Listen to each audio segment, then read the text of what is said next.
আসসালামু আলাইকুম। আশা করছি সকলে অনেক অনেক ভালো আছেন। আজ ২১শে শ্রাবণ ১৪৩২ বঙ্গাব্দ। আজকের তাপমাত্রা ২৮°C। ইংলিশ ভোকাবুলারির নতুন ৫টি শব্দ আজ আমরা জানার চেষ্টা করব। পাশাপাশি জানব শব্দগুলির বাংলা অর্থ, ইংলিশ উচ্চারণ এবং শব্দগুলো দিয়ে গঠিত একটি বাক্য। বিশালাকার জন্তু, অতি বৃহৎ বস্তু অথবা দৈত্যাকৃতির কিছু বোঝাতে আমরা ইংলিশে বলতে পারি বিহিমথ। এটি একটি নাউন, স্পেলিং BEHEMOTH, বিহিমথ। হঠাৎ বলে ফেলা, অসতর্কভাবে বলে ফেলাকে আমরা ইংলিশে বলতে পারি ব্লার্ট। এটি একটি ভার্ব, স্পেলিং BLURT, ব্লার্ট। ইঙ্গিত দেয়া, ভবিষ্যৎবাণী করা অথবা কিছুর পূর্বাভাস দেয়াকে আমরা ইংলিশে বলতে পারি বোর্ড। এটি একটি ভার্ব, স্পেলিং BODE, বোর্ড।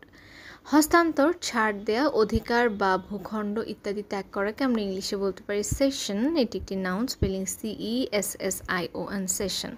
কর্কশ ধাতব শব্দ, টংটং শব্দ বা প্রবল শব্দকে আমরা ইংলিশে বলতে পারি ক্ল্যাঙ্গার। এটি একটি নাউন, স্পেলিং CLANGOR, ক্ল্যাঙ্গার।